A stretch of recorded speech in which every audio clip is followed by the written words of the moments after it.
What is up, my coconut brows? Welcome back, and we're going to be finishing up this Pro League game between Ominous and FlipSid Tactics. This is going to be part 2. We're going to kick off right where we left off on the map Chalet. If you guys want to see part 1, I'm going to post a link to that down below in the description. Now let's take a look and jump right into it and see what's going on. Back to the dining hall. But as we can see, Zilchi got back onto site. He's there with Pojo Man, EasyPeasy as well. Chaps are going to push on forward and actually be taken out. What a wondrous kill by Pojo. That means drop patch isn't going to get opened up. That's going to allow Snowmobile to stay maintained very easy. Alright, now this first spot, I thought this was really clever, and this has been around forever, but it's really weird because I'm really surprised I didn't know about this little spot. If you look in between these little beer boxes, which you can shoot through, so you do need to be careful, you're going to be able to create a really nice pixel peek right here, and it's going to be very difficult for the enemy team to be seeing you. I'm going to show you exactly what this looks like. So as you see right here, bullets easily go through, and this is exactly what it looks like. So very, very nice spot from them. This should adjust a little bit here, try and go for something different. We'll see what exactly they choose to do. There is only 1 minute left on the clock, and neither of the teams has lost a single operator, but now Ominous are starting to open up holes into the site itself. That is going to limit how FlipSid can maneuver going into the final seconds of this push. Alright, now this next spot is going to be another ceiling breach from the Great Room or main lobby, whatever you guys might call it. And this is going to open up right in front of the main entrance door. And you're going to be able to see onto the table if somebody's using a shield there, also to the little side room. So all in all, really, really great spot. It's going to force them to push back. Peeking out for him. Zilchi finally goes down. BC picks up a kill of his own onto Pojo Man, and now it's a 3-on-5. This is the first round of overtime, so Brian, right there, Jarvis actually takes him down hot and cold from above. Oh, they opened up all of the holes in the lobby to force the defenders away from holding the snowmobile garage and the back, and anyone who in it being in a position to stop someone coming in from back hall. That's their objective when they open up above the site. And it worked out for them tremendously well. And alright, and here we go. We're going to be doing yet again another Great Room lobby ceiling breach, and this one's right next to these green containers. If you guys have watched my Pro Lines of Sight video on Chalet, you have seen this one already, and it's really, really cool just because a lot of people don't realize how breakable this Great Room main lobby is. You can pretty much break completely above the wine cellar. It's really, really great to do for any attackers. All you have to do is make sure you clear the top of roamers, push them back down, and you're going to be good to go. And I'm going to show you exactly what this looks like from down below. As you see right here, able to shoot through this little wall right here. And look at that. This is where they were able to get that line of sight on him. But that's not an easy task. right. There are 2 players in this back hall, and Hot and Cold is looking for him. Hot and Cold knows there's one chapstick still trying to dance with the devil from below. We'll get on out, but Blackbeard is there, so a good pinch. That is what Zilchi's meant to do there, is make sure that they can't escape there as Hot and Cold tries to flank him out. Alright, now moving on over to the bar. This is one of the ceiling breaches that they used right next to this jukebox right here on the end of the couch, and this is breaking a ceiling breach above the blue hall, which is right behind the snowmobile garage. And as you see right there, you can take out a little chunk of the wall and be able to see inside of both rooms. And this little breach right here is right above the camera, so if you guys want to take out the security camera, you can break right here. It'll take out the camera. I'm going to show you exactly what this looks like from down below. Let's go and jump over here. So as you see right here, a lot of roamers will crouch right here, watch the staircase, and or not even roamers, defenders. And as you see right there, there is the security camera with the breach. And he still likely has 2. Just toying with him. Yeah, just hey, poke. Jarvis going to be opening up holes into the site to try and take off some of the anchors. And there are 4 of them, so he's going to have a lush target environment. Alrighty, and moving on, this is going to be the last spot we have on Chalet, and this is going to be for when people are defending the trophy room / dining room, kitchen area, depending on what kind of game mode you're playing. And as you see right here, the breach they used is able to take out all the way over to the hatch drop.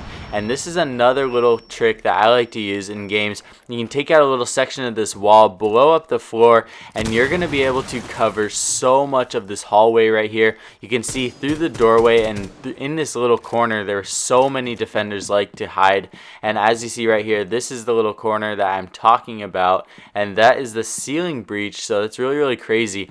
And don't worry too much, because if you're not able to get the person camping in the corner, there's always the drone hole there that they're going to have to be careful about. So most of the times they won't be that far in the corner. Onto some of the attackers that are lined up on the balconies. Right. So I like seeing how they're navigating and positioning themselves to reduce that opportunity from the defenders. Absolutely. You could, and yeah, that's what we've been seeing from most of these teams for the most part. Some of the differences being FlipSid, they put the rook in those tables. Oh, an aggressive peek from Houghton, and unfortunately, because of that, Bacon was ready for it, and the man advantage is now in favor of Ominous. Alright, now moving on, we are going to be on Skyscraper now, and this is from the exterior helipad spawn. And a lot of people do not know that you're able to rappel straight up right away and come up here, and you're going to be able to use this little scaffolding area as a line of sight for Glaz. And as you guys just saw, he got a really nice pick on the other team, because it's really common on Skyscraper for roamers to jump out of windows and start flanking on the balconies, because it causes the attacking team to kind of bunch up. And so this is a really great way to watch for those outside jumping flanks. Yeah, but it looks as though EasyPeasy will be spotted out behind the tables. He thinks he might be clear, but his legs were spotted by the drone. So Brian's going to actually open that up. I think he just shot it for the time being. But it is also very useful and hard to deal with as an attacker. Being there, you'd only have to look one way, and having a 3 armor in that situation, you can win a lot of the challenges that are going to come your way, especially given you have the ACOG. Alright, so this is the spot that they are talking about. They just have one defender come down here, and you can lay underneath of this table, and from here you're going to be really protected from the left hand side, but not just the left hand side, also in front of you, because when you look over here, this is going to be about head level, so you only pretty much are going to have to watch one angle. So as you see right here, the tables are going to be able to be shot through, but unless you get droned out and they know exactly where you are, I mean, if you get droned out, you're going to adjust your positioning anyways though. So all you need to do is make sure that you have your teammates and roamers upstairs. A lot of times your teammates will be holding the geisha room right there above the barbecue pit, because if there is a attacking guy that comes down the staircase, he will be able to see your feet from the staircase, but most of the time that won't be the case because of your teammates upstairs. But anyways, if you're on the floor level, there's no way that they're going to be able to see you. So really sick spot. There is no one in a serious position to stop them pushing in through the B window, however, at this current moment. I feel like they could hop in and go to the wall closest to the hallway there that's been reinforced and plant right in that corner. Yeah, but Jarvis is underneath still in a good position to stop just that. Alright, now this next spot is really sick. It was used by Jarvis, and it was only up for a few seconds. So if you guys happen to be looking at your phones or looking away for a few seconds, you might have missed it. But this is a line of sight that Jarvis was using while he was playing as the roaming pulse. And basically what he had was a few holes opened up, and he was looking all the way from the kitchen area all the way through the barbecue room and looking at the stairs. Now they were using this when they were defending upstairs by the tea room. So really good spot. A lot of people will enter through this window, and unless when they enter through the window they lie down or something, they would not be able to see Jarvis, and he would pick them off very easily as they go upstairs. Not have any more. 34 seconds now on the clock, and Chapstick still has one smoke grenade to his name. FlipSid prepping for this push.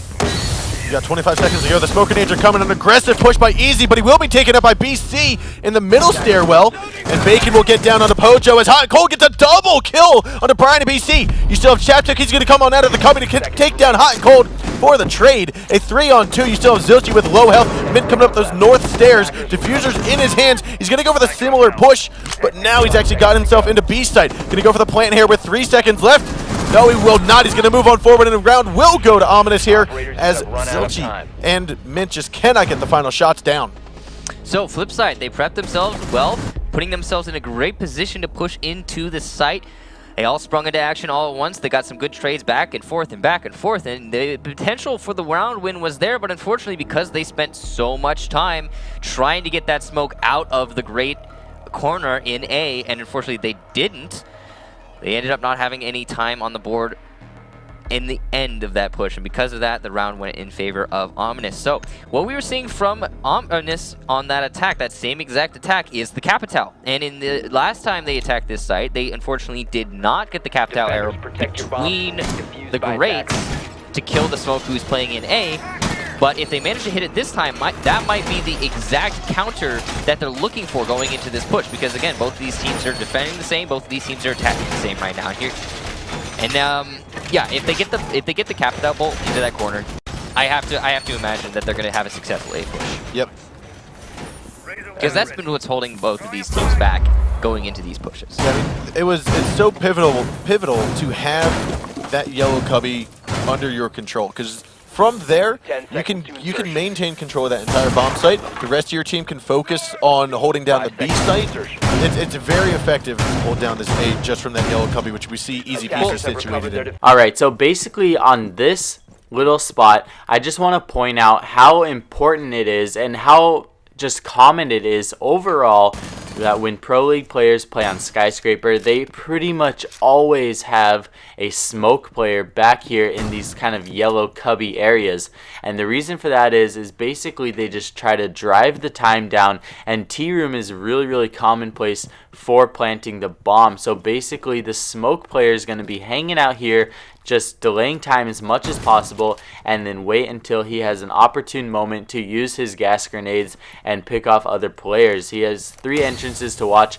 Most of the times the other teammates and defenders will be able to watch this window for him, and so it's going to pretty much just force people to rush in and try and take him out. With 60 seconds to go, Hot's going to try to bait out Chapstick here. He's going to open up the wall to the right side, hop in through the window, and possibly get him peeking around. There it is. He hops on through the window, takes down Chapstick. Kitchen is now theirs. However, Brian from above will take down Hot and Cold for the trade. So this next spot goes to show just how dangerous it is when attacking anywhere. So many defenders and attackers will have vertical games going on, and a lot of times when people are defending the kitchen area, they're holding the geisha room also, and they're reinforcing those walls that I just pinged.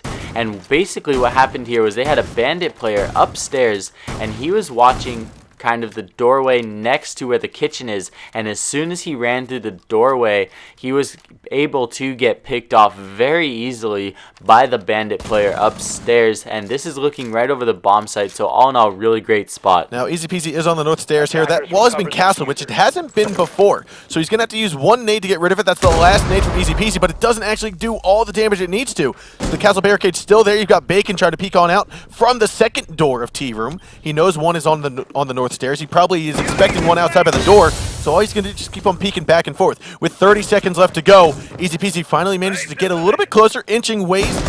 Oh, but he gets a shot through. Was that it looked a little bit like he got him. What a shot there by EasyPeasy, downing Chapstick. Bacon, however, will take down Zilchi as it progresses on in, but then will be killed off. This could be a successful push onto the A site. Seconds remaining. We've got Pojo and Easy last alive against BC. Chapstick is injured. He's not going to get it. It's now a one-on-one. Pojo's going to get the diffuser planted and hop on out the window. Now BC does have the opportunity to pick up Chapstick. And will he do that? He will. Oh, this is dangerous. It is very dangerous. He's going to come around, looks for the shot. He's prone, and he put himself in a Oh! very vulnerable position, and it did not pay off for him. Chapstick gets on up from being down for about 30 seconds and will finish off Pojo Man and get that diffuser destroyed. That castle barricade is what fiddled that, that moment right there. Yeah, castle barricades are much more useful than I feel like a lot of people give them credit for, especially considering they don't die to 1 grenade anymore. They don't die to 3 glass shots anymore. They've been buffed significantly in that manner. And because of that, you know, it's stayed true, it stayed alive, and FlipSid, I mean, you could have seen that Hibana get a 2K as he was rounding the corner through the door, but lo and behold, a freaking castle barricade preventing just that. Alright, and this next spot, I just gotta point out that this castle wall could arguably be the reason that they were able to successfully defend the T-room spawn yet again. And so basically what happens is, and according to Kicks, that the castle walls now take more than one grenade. You can't just do that. Glaz can't just shoot them 3 times anymore, which, yeah, everybody knew that. But really good points made out by Kicks, and there definitely is a time and a place for castle to be implemented. I feel that just a lot of players tend to make him look bad because a lot of people don't know how to use him. They'll instantly start setting up the barricades and block their teammates. So I think that some few bad castle players give him a bad name, but he Jarvis can trying be to push very on useful. outside. He's playing the heavy roam game. He's got to tear down this castle barricade, though, as it is blocking his way back onto site. And he gets picked off again by Zilchi. What a tremendous shot here. What a wonderful angle. A 2-on-5 at the moment. We're going to have FlipSid here. Alright, now this next spot was a really sick line of sight used by Blackbeard, and he was rappelling outside, and he put a murder hole inside of this kitchen wall, looking all the way through this stocking room and through the doorway. I'm going to show you exactly what this looks like as a defender. So right here they were able to open up the wall with the Habana, and then he was rappelling outside, looking all the way through, holding a really nice line of sight all the way back. I'm going to show you exactly how far back this goes. But anyways, this is the last spot. We have so much content coming up. Let me know what you guys think down below. We're trying to work out kind of an upload schedule so that you guys will pretty much know when we're going to be uploading, and it's going to be at regular times each day. So let me know what you guys think about that down below. Love you guys all. See you guys all very soon in the next video. Peace.